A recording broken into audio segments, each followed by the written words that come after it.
Hello, hello.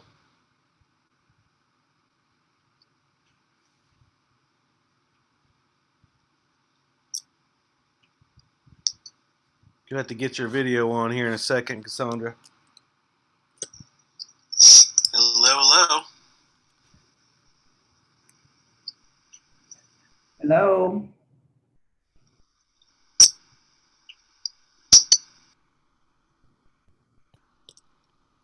You mute. And then if you want your video, then Click that if you want me to see you. if you want them to see you. Oh, okay. I guess he needs to see me. I guess. Hello. Hello.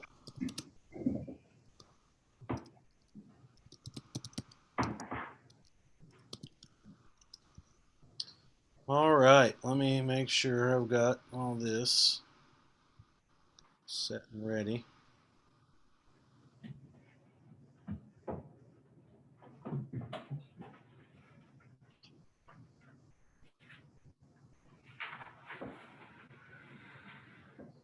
Okay.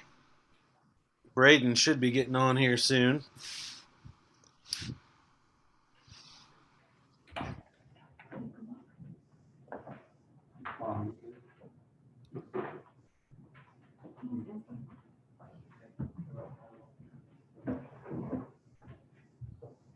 He is out. You got her.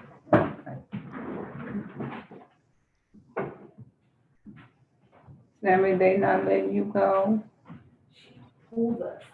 Oh, they mean parents.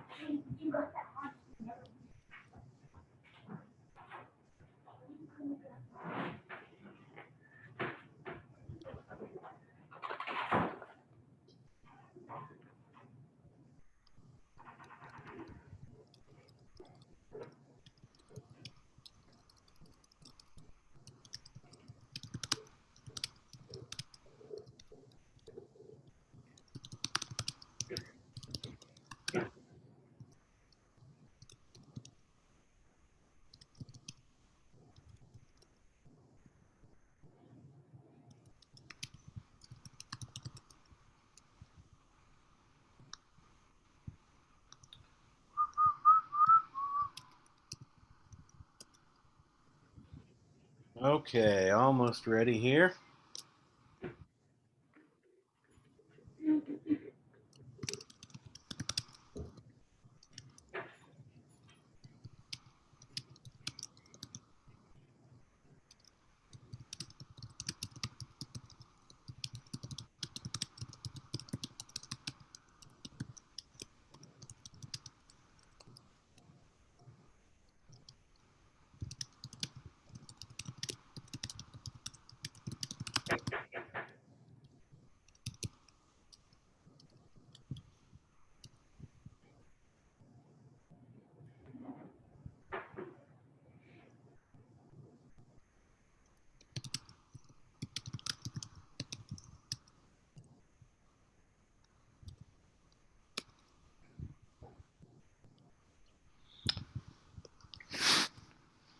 All right, let me get this set.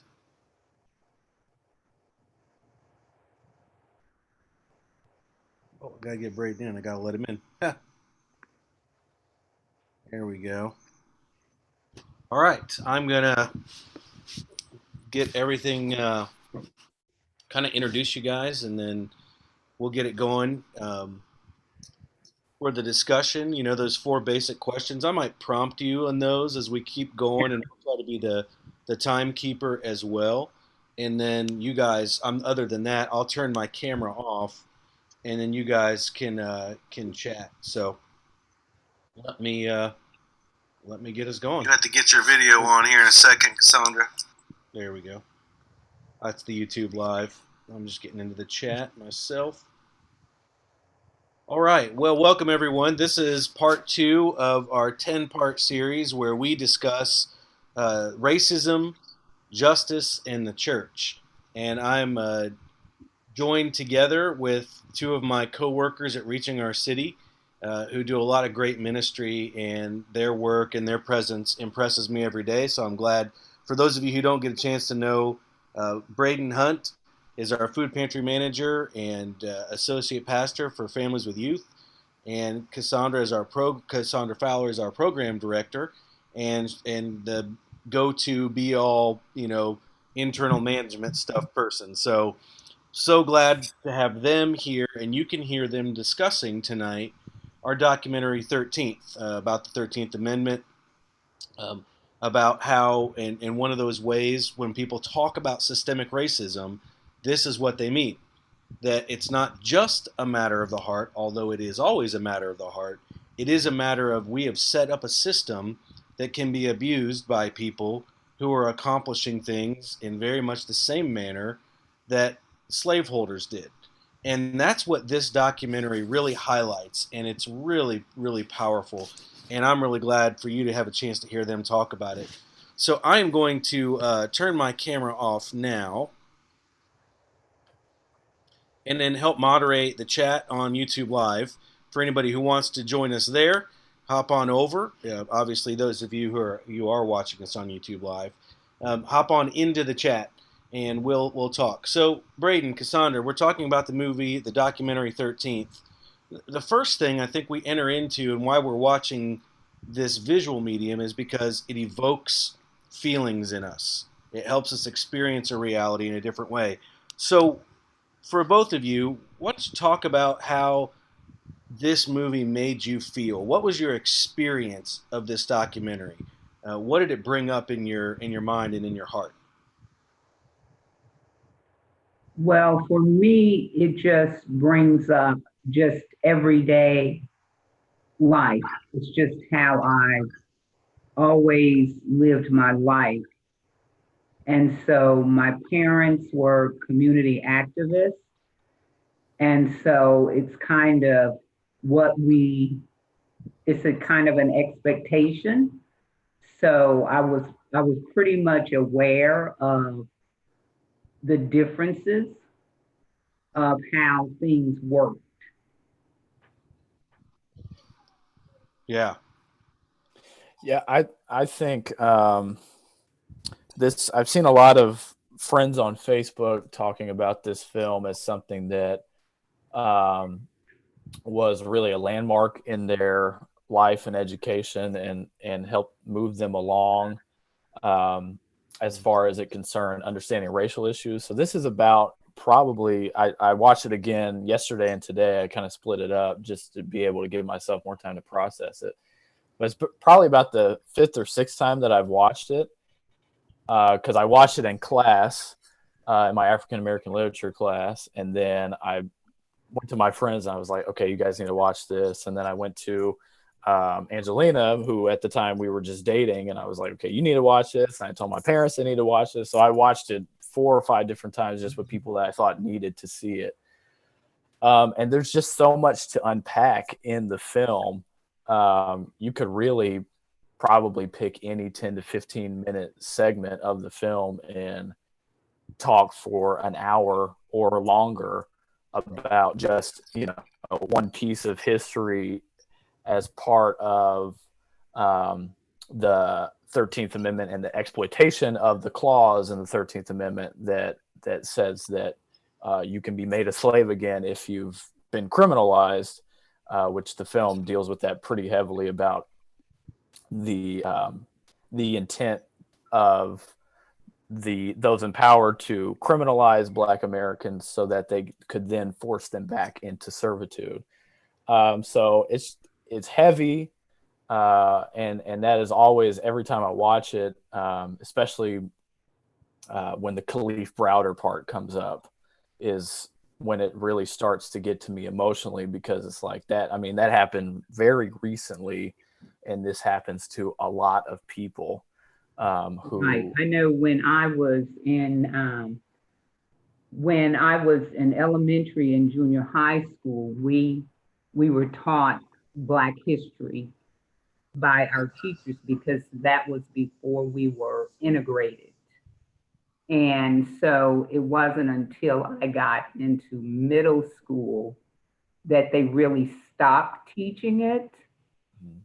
So then we became the teacher of the teachers because they had never been taught. And so they were almost, we were young kids, and so they were almost like afraid of us. Hmm. Like we were gonna act out as little kids, and we were just there to learn. And I remember one of my junior high school teachers telling me that I needed to tell the class why we were integrated, why they were forced to have us in their schools. And I'm thinking, you're forcing me here. So we were already in that criminal state, even as children.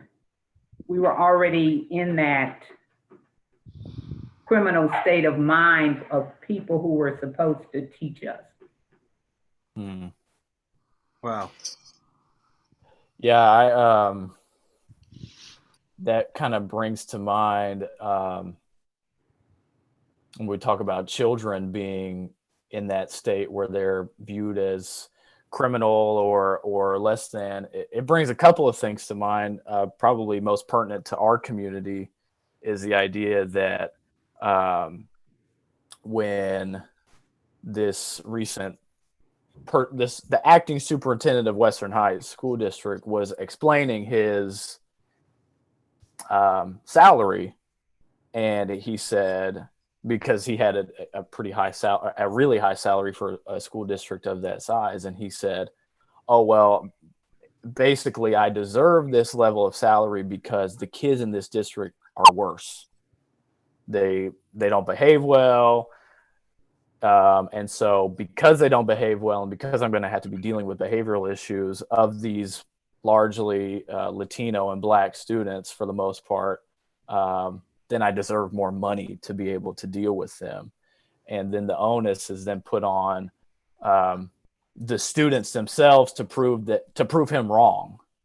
And I know that students in our youth group were really upset about that. Those who were aware of his comments were really upset about that because they were like, well, he's basically saying we're ghetto kids, so he deserves this money that he's getting, helping us not be ghetto, basically, is kind of the way that they took it, in a very derogatory manner.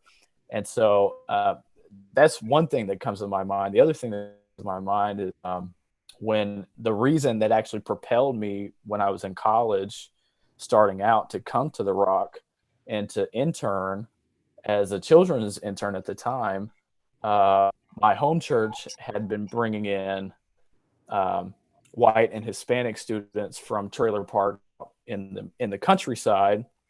But the town that I grew up in was actually, and still is, a majority Black populated town. And so eventually we started bringing in students from the town itself. And it didn't take very long before those Black students, they didn't act any differently than the poor white and Hispanic students that we were bringing in from the trailer parks. But it didn't take very long for people in the church to say, okay, we're going to quit teaching Wednesday night caravans. We're going to quit doing this. We're not going to lead music. We're going to basically leave the pastor and his family to do all the work because we don't want to be a part of this anymore. And then they eventually decided that this church was not the church for those students. And that's actually what I wish, that I could have some divine inspiration that I had to come to Rock Church. But that was really why I came to Rock Church, wasn't the best intention, because I wanted to spite them and say, well, here's what I think of your decision. I'm going to go serve at a church that has mostly Black students at it. Now, that wasn't coming from the best place for me, but it ended up being a stepping stone for me to learn and to be educated on the ground by people who live here. And again, in that situation, just like in the school district situation, the onus was put on the children to prove that they were not what the adults perceive them as. I think too, just speaking about the rock community, I was not surprised, but I guess more of just kind of it's hard to describe when I see the kids because I've been there almost little over 3 years, and there's been multiple killings over there, and the kids come to church and they're like, well, so and so got killed last night, or so and so's uncle or so and so's cousin was killed. And I mean, it was like, I would have been, as a child, when I was a child, if somebody had been killed and I knew them, I would have been just distraught. And these kids have such little hope that they don't even react like you would expect them to act. It's just an expectation. And I have people ask me all the time, and this is white people ask me all the time, well, you all use the word nigger, and if we use the word nigger, then you would be upset about it. And I said, but at my age, I'm upset about it because I know historically what it means. But when we have children raising children and they've not been taught their pride and history, then they don't know the implications of saying that word. And so they don't know the implications of what gun violence is, because they don't expect to live. Because if they don't kill somebody's going to kill them, or the police is going to kill them. So when you're faced with those options, what do? So they need people to build up their self-esteem and show that, we take 3 steps forward and then we take 10 steps back. And then people want to know, well, why are you burning stuff? Because the promises that have been made haven't bear fruit. Yeah, we've moved along. And then housing, our prisons are really housing, because what happens is at least you get a bed, you get 3 meals a day, and the gangs in there are watching your back. And that's the reality of it. And I don't know, when your life is, they tell you to get educated, they tell you all these things, but you're still considered less than. I think I was telling somebody, I wish I didn't have to say my white friends. I wish I didn't have to say that. I wish I could just say my friend, but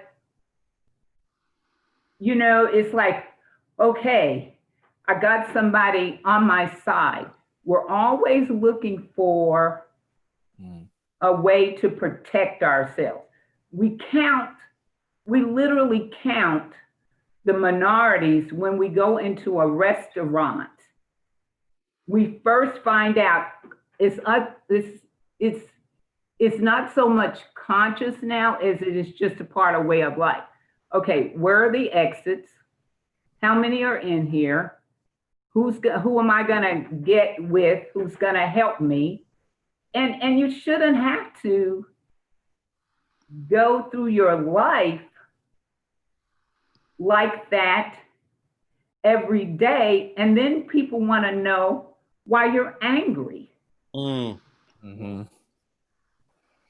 Yeah, I think your comments early on, it kind of cut out in the middle for me there, but I caught the end of it too. But your comments early on reminded me, I think I've been reading a little bit from this author recently, Frantz Fanon, who is a West Indian philosopher he died in the early 60s, but a quote that he wrote, and that also is kind of echoed in the film is, and I don't know if it's an exact quote, but the basic gist of it is the oppressed always believe the worst about themselves.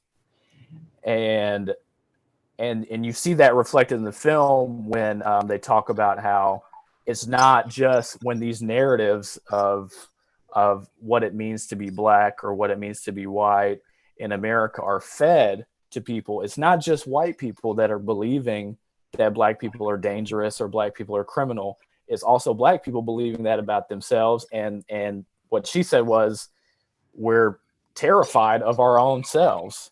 Right. Because of the narrative that we've been fed for generations. Right. And I think that you see that in our community, because, and I know friends from where I'm from who see that in themselves as well. And their comments on Facebook echo that kind of a mentality. But I think it also, it feeds into this narrative, and I've talked about this with people recently. It's like when you come to this side of the city, the northwest quadrant close to I-40, once you hit Melrose and MacArthur to Melrose and Council coming north, or if you're coming south and you hit 16th on MacArthur or Council, you're immediately going to see more of a police presence, and it's going to be noticeable. And so then, so that sends a message to people who live here and who don't live here, that the people in this area of town, this part of town, are criminal and need to be treated as criminal. They need more of a police presence because there's more crime that happens over here.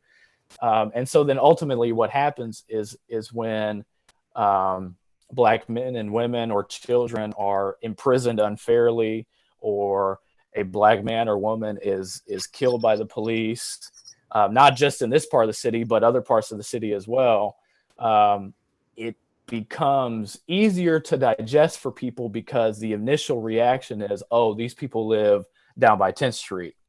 So, of course, they were doing something criminal, and of course, this was justified, and of course, they should be serving time in prison, or of course, there's whoever killed them was justified in doing so.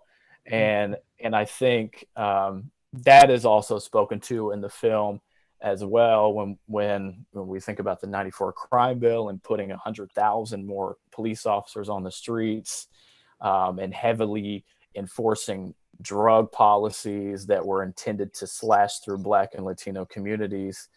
You see that in virtually every aspect of life. We think about, they didn't touch on this very much, but the school to prison pipeline, all of that stuff. Right. And when you look at the disparities in crack cocaine and powder, it's kind of like, did this just really happen? Okay, who was watching the store? I mean, did this just really happen? We have in a mindset, and this is not just in white communities, but these are in Black communities. When I live on the Northeast quadrant, my home is in the Northeast quadrant. And except for white people coming back and forth to work at the state capitol, in the state government, if they're there late at night, some neighborhoods are fairly integrated, and whites are moving back into the Northeast quadrant. Mm-hmm. But it is okay, they're over here to go to what they think is a drug house, or somebody selling alcohol after, the liquor store is closed or whatever. And they aren't stopped, but we are stopped in our own neighborhoods. And it's gotten better in the Northeast quadrant. It's not where it needs to be, but community policing has helped because there is at least some connection to law enforcement, and officers can be readily identified. Mm-hmm. If you see something where over by the Rock, there's so many police just riding. Mm-hmm. Still, you can't even identify any of them because there's so many, and so many are just riding around. I mean, I've seen them behind stores, and I'm like, are they really think they're hiding out? It's like, are you just back here having a conversation? Because you surely couldn't be hiding out thinking you're gonna catch somebody. Right. But I had a friend who called me and said, I'm over here on the east side. And I was like, what are you doing on the east side? Her brother lived in Noble. He was off of Northeast 23rd. She was coming to ask the drug dealer if she could have her mother's car back. And I said, I was born and raised over here, and I don't go on that block. Mm. Why are you over there? And she says, I'm here to get my mother's car. And I said, Vicki, I said, they can kill you and your mother would not be able to find your body. You are lucky that this drug dealer just told you to get your mama's car and tell your brother not to ever come back over here buying drugs. And then you hear about these shootings of these children.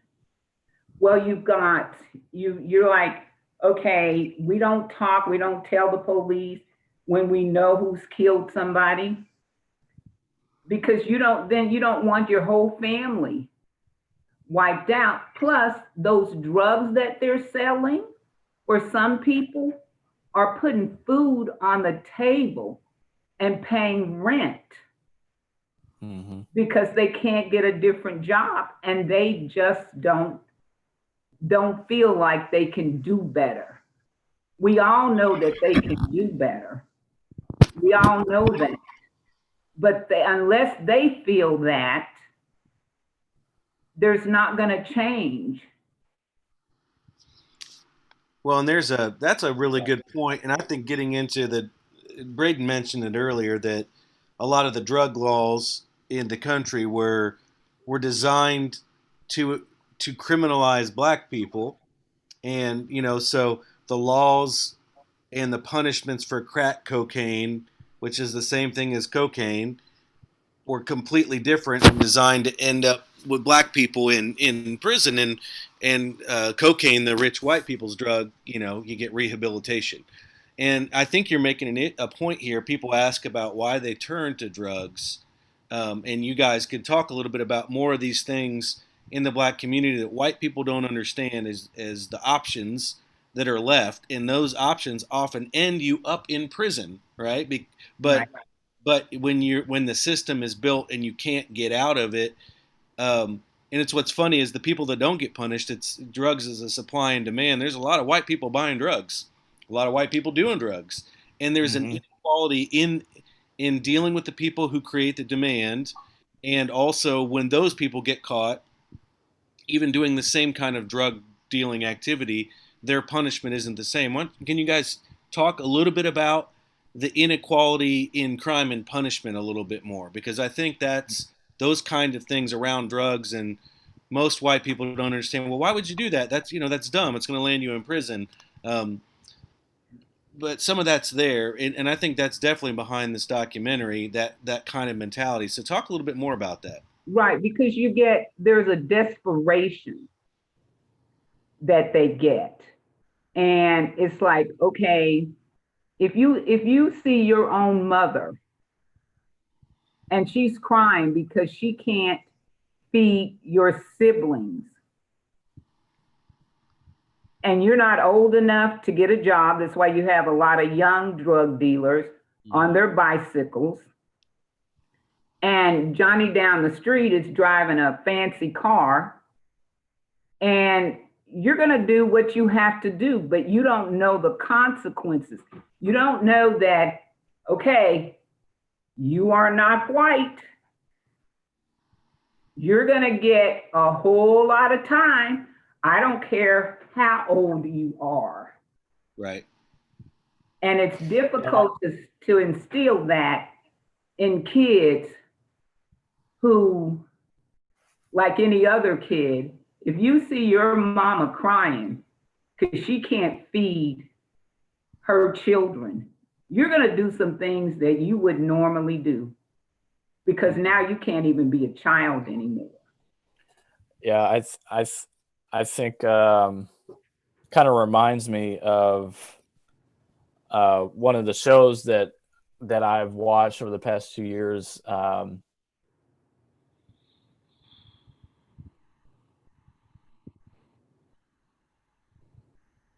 I can't hear Brayton. Hey, Braden, you can't hear you for some reason. Can you hear him now? Yeah. There you go. Sorry.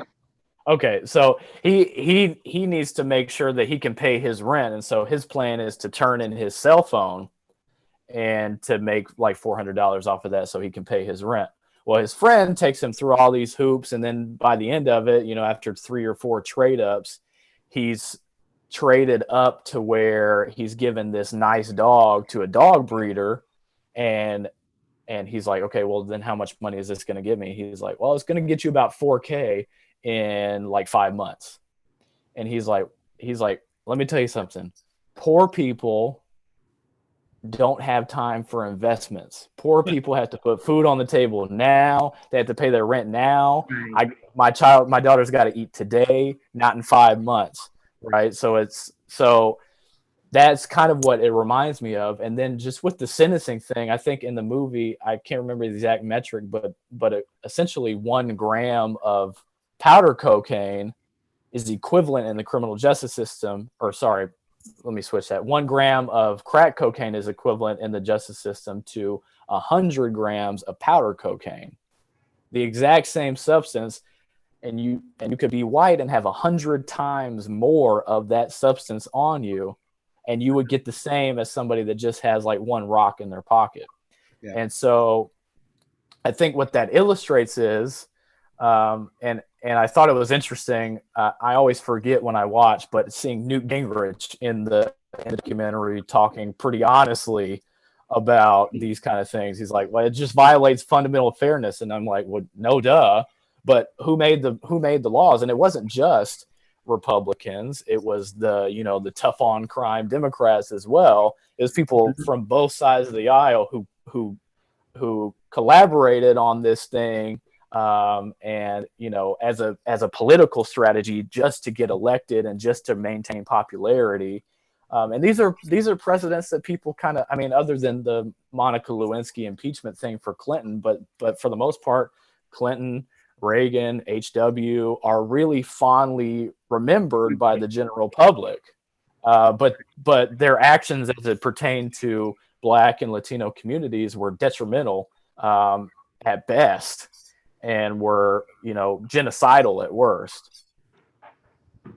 Yeah. When you one of the things is you can, if you want to see some clear definition of differences in sentencing,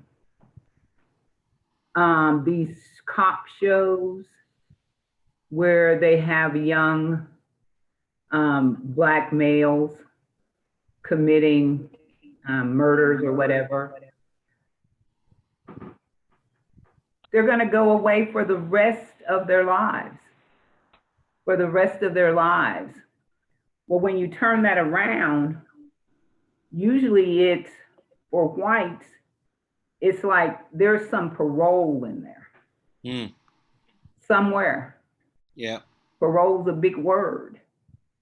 But it's, what is it? 25 years to life. Well, if I'm 16 and you tell me 25 years, that's like, okay, that's my life. And that's on a regular basis. Mm-hmm. And that's why what people don't realize is that now you're setting up fatherless children, motherless children who say, you know, and they don't want their kid to go there because they know they'll never see them again. And nothing's worse than going to have to see somebody like a caged animal. Mm-hmm. Yeah. So then they don't get visitation. And now we have all these children in our system because we just weren't fair in sentencing.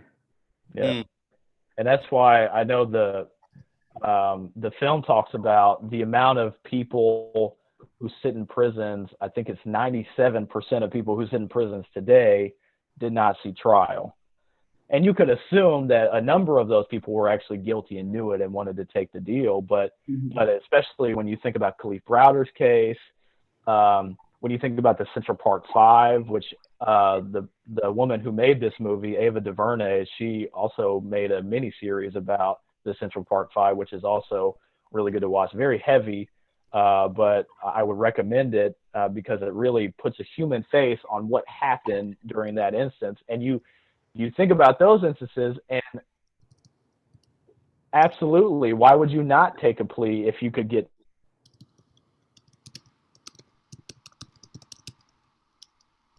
Right. I mean, what do you do? How, I don't even know what I would do. Especially if I didn't commit the crime. I don't know. You keep me in some place for 10 or 12 hours badgering me, I'm probably going to admit to just about anything. Right. Because, you know, you want to see your mother, you want to, you know, this is just the right thing to do. And then bam, it's like, oh, your life is over. Yep. And I asked students about that. I was like, just to see where they were at on that kind of thing. So like if you were arrested, but you knew you didn't do the crime for which you were arrested, and they said to you, you can get 3 years if you say you're guilty, or 30 years if you say you're not guilty. And you know that if you plead not guilty, that they're probably going to be able to convict you even if you haven't done it. Because that, I mean, we see all these people coming off of death row over the years, and not even just them, but they're the big stories because they were set to be executed, and then it all turns out they actually didn't do anything. But even people that had longer sentences being released. And so knowing that, you know, even younger kids, middle school kids, some younger high school kids, even being maybe in a more, I don't want to say naive, but just younger and haven't experienced as much and haven't learned as much, it's still, the room is split like 50-50, because they're like, even if I know I didn't do it for a fact, I still don't want to risk that 30 as opposed to the 3 that's being offered to me. And then on the flip side, you see with Kalief Browder, who knew he didn't do it, and they just lollygagged around and haggled for 3 years trying to drum up charges, and then they eventually just released him from Rikers, and he suffered so much abuse and mental trauma and physical trauma in there that he ended up taking his own life. And so there was a price to be paid for maintaining his innocence. And so it's kind of like a catch-22. You don't lose and you don't win in either situation. You lose them both, for a lot of people. Yeah. Well, talk then. I mean, we're trying to make this transition. This is race, justice, in the church. And when we think about justice, this is a biblical word, right? And it's what's funny is that has been maybe tried to be defined as somehow a bad word in culture, and maybe other people mean some things about justice that we might not mean exactly. But the gospel, and even the Bible from beginning to end does speak to justice. So where do you see the scripture speaking into a situations like the 13th, like we've been talking about tonight? What is the guidance of the Old and the New Testament in terms of what God wants to do in this world? Where do you see that in the scriptures, so to speak? Well, I'm going to borrow here from one of my seminary professors. I've told people this in the past, and I mean it. And it's kind of a joke sometimes, but I've told people, they're like, well, where do you find justice or social justice in the 21st century in the Bible? And it's like, well, you could, with the right exegetical lens, you could find social justice in any passage in the Bible pretty much, especially narrative passages. But I think what this professor of mine, he's an ethicist by training, but he's also been a pastor. And his guiding verse for his ethics and his pastorate has always been John 10:10, which is that when Jesus says, I came to give life and life abundantly. And so what he taught me and what I've kind of run with and adapted myself is this idea that anything that will threaten life abundantly, not just survival, not just getting by, but having abundant life that is equal to others in a society. And we obviously, or at least I hope it's becoming more evident that we don't see that in American society, where you see there is not, I would not say for the most part on 10th Street that there is life abundantly. There is life here. People live here. There is vibrancy here. But at the same time, people are living in poverty.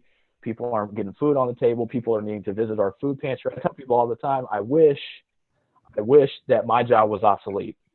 I wish that there didn't need to be a food pantry here, but that's the fact of the matter is that in the society we live in, that people cannot make it. People live in poverty and need our assistance.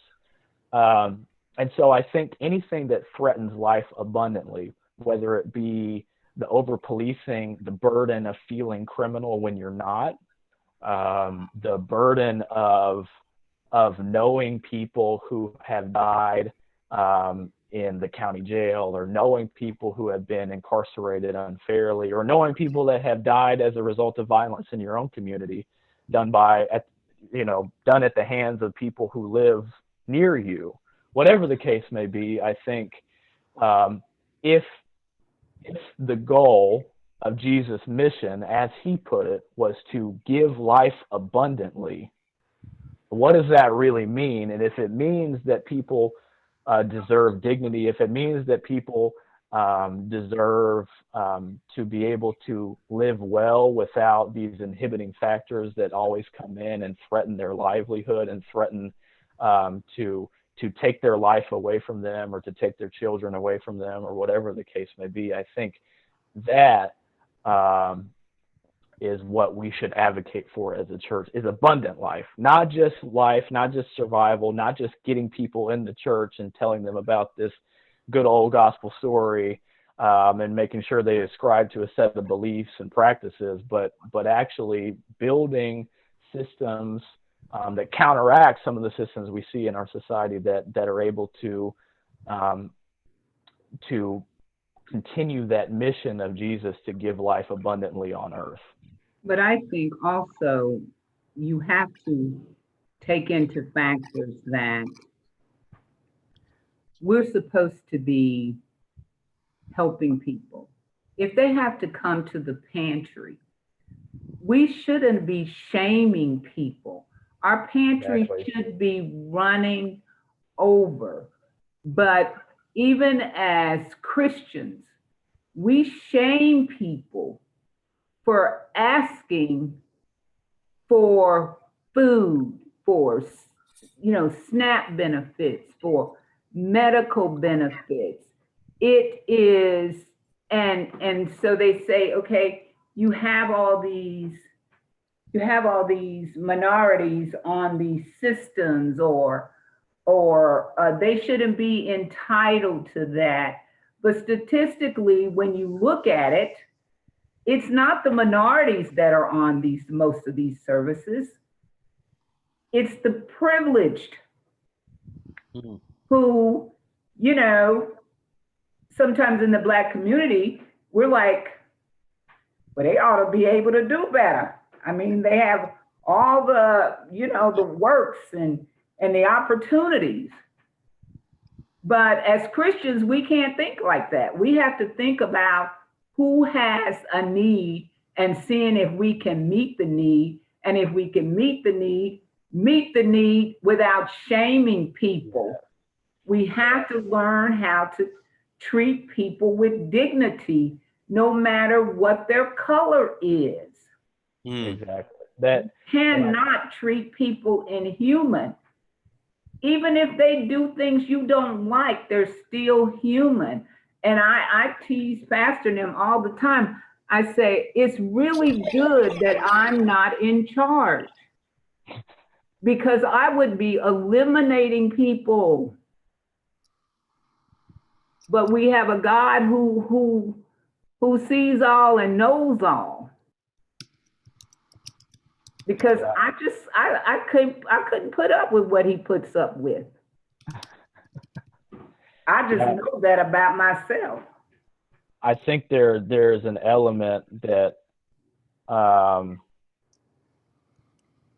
that we as Christians can work toward destigmatizing assistance like a food pantry or like helping people get SNAP benefits or helping people get into housing that's affordable.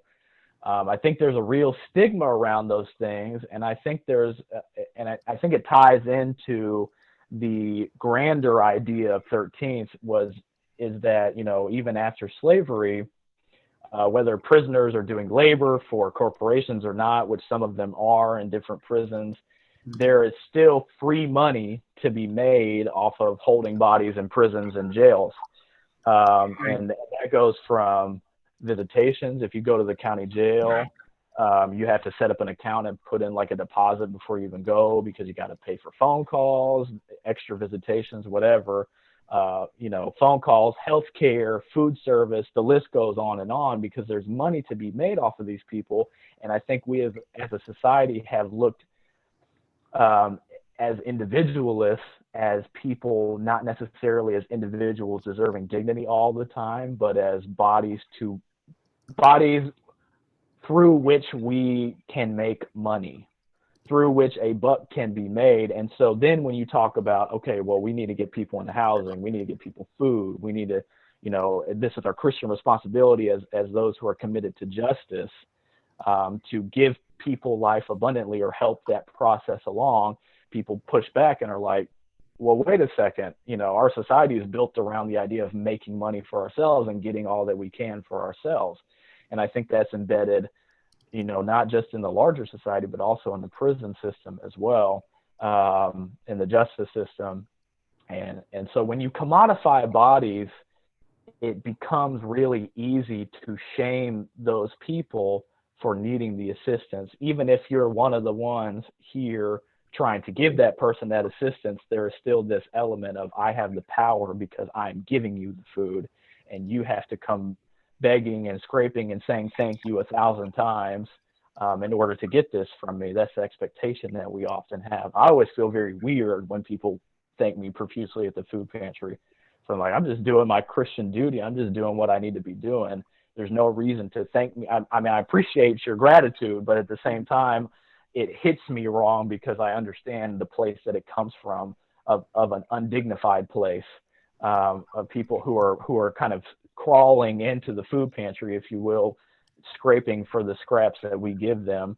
Not that we give them scraps, but just the idea of it being that they have to come in and beg and say thank you a whole bunch of times because they have been taught that they are commodified, and if they're not making money, if they're not being able to provide for themselves, then that should be a source of shame for them.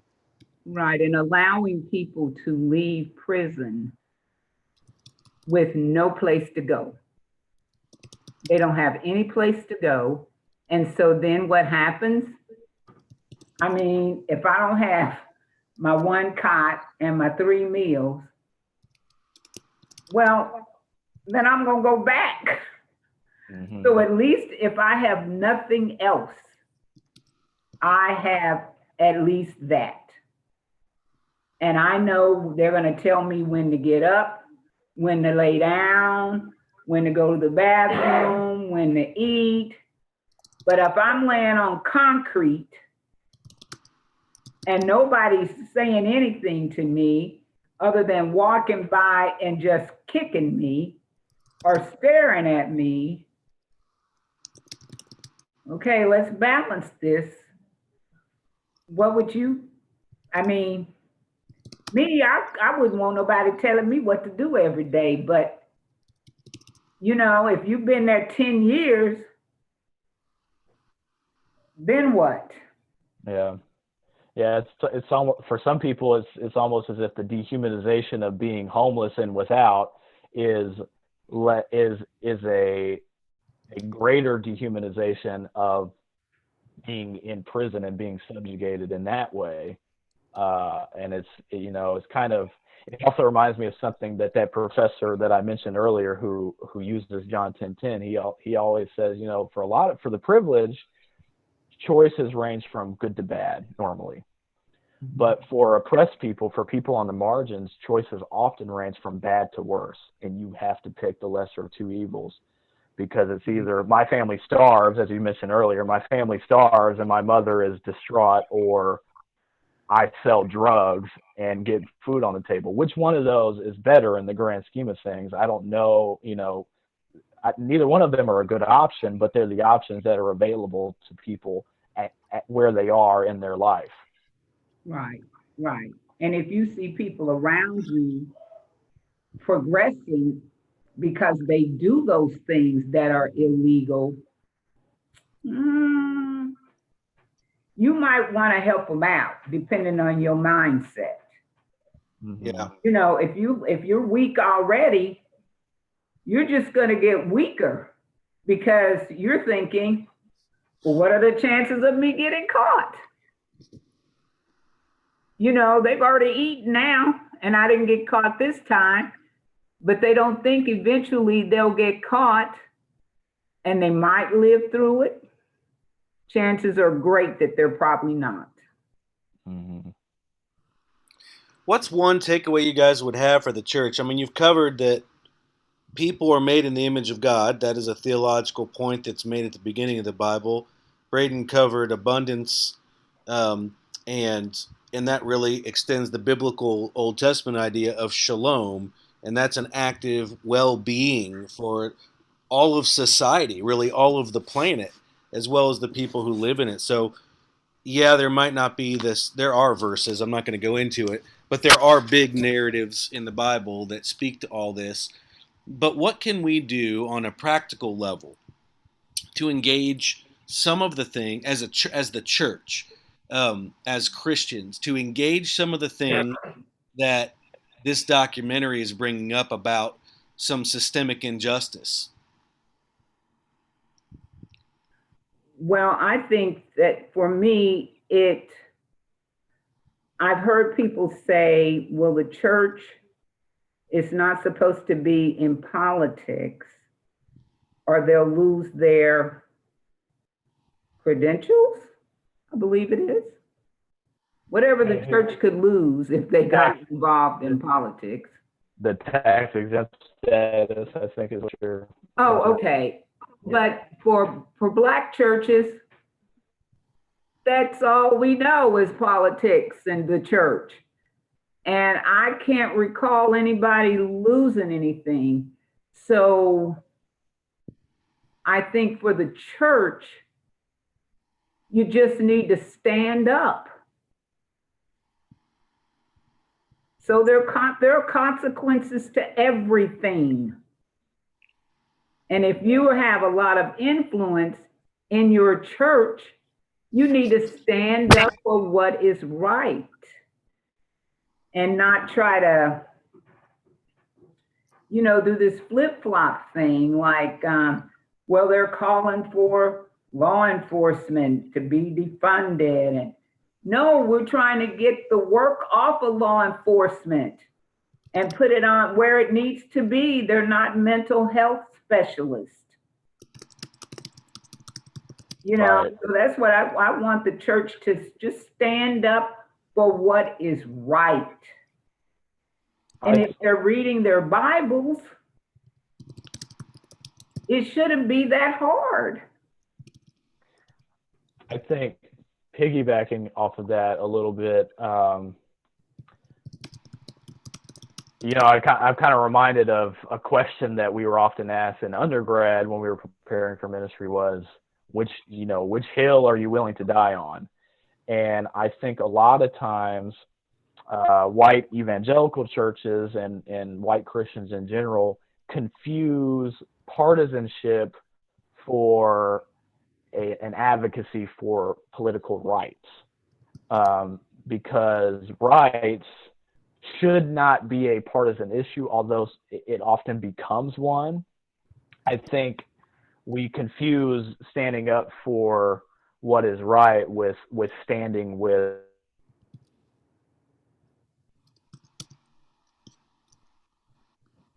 Can't hear you again, Braden.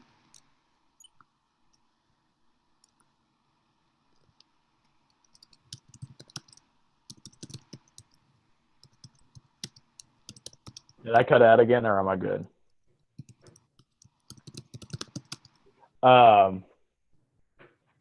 So I think what the church can do is like what Cassandra said, is just committing ourselves to identifying and advocating for those issues which are pertinent to our community. And at the Rock specifically, there are a lot of issues that are pertinent to our community that we can be working in and working toward justice as a part of being partnered with our community. And I think what I kind of want to emphasize is this idea, and it kind of comes out at the end of the film, and it connects with what we're talking about.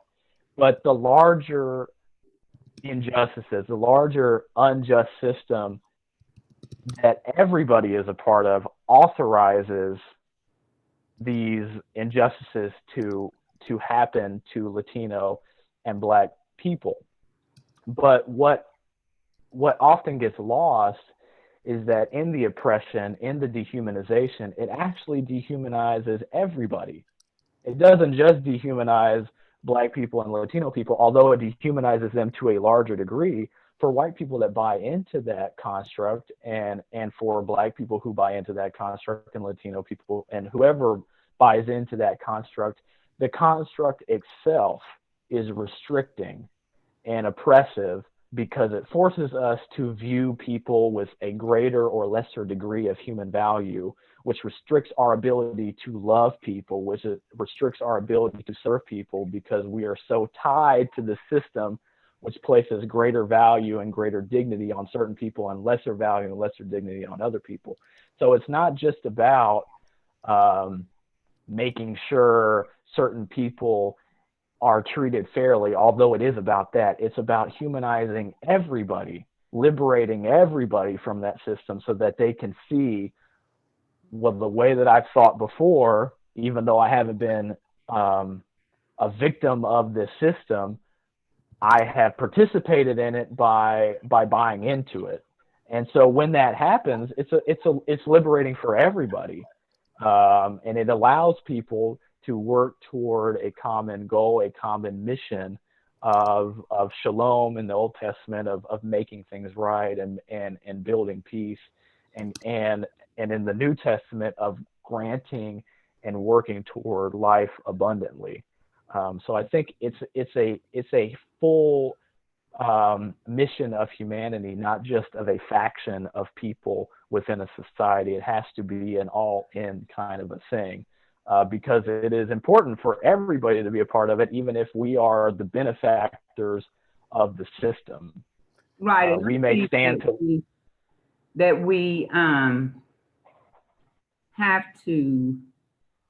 I think I get more angry is the word at people who know better. If you don't know better, I'm willing to teach you better.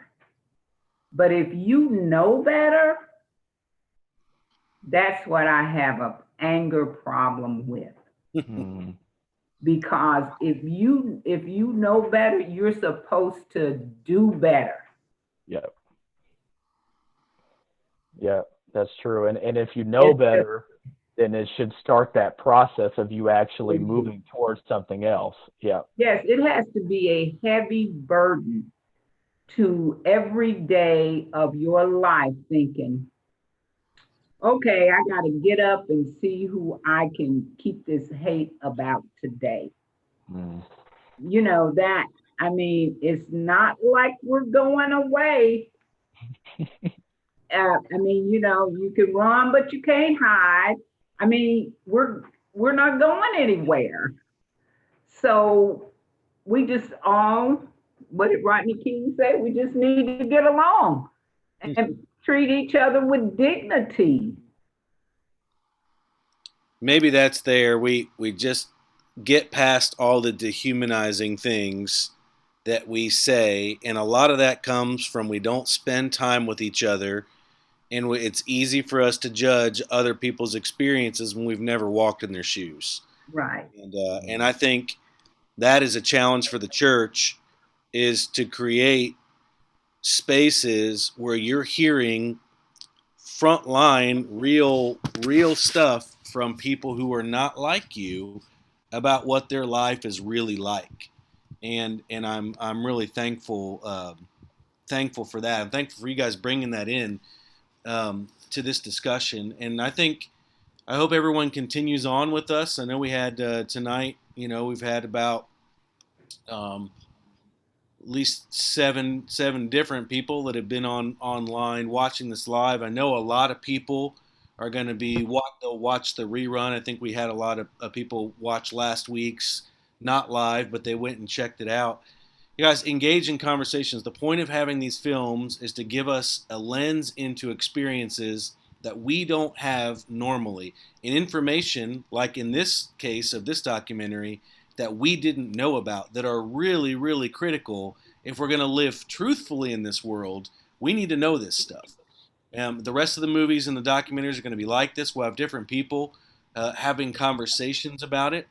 Feel free to weigh in, either in the chat or send an email or whatever later. But I think it's been great. You guys did awesome, as I knew you would. Thanks, everyone. It's been about an hour, so let's wrap it up. And we'll see you next week, 8:30 p.m. if you're going to join us live Tuesday night. Take care.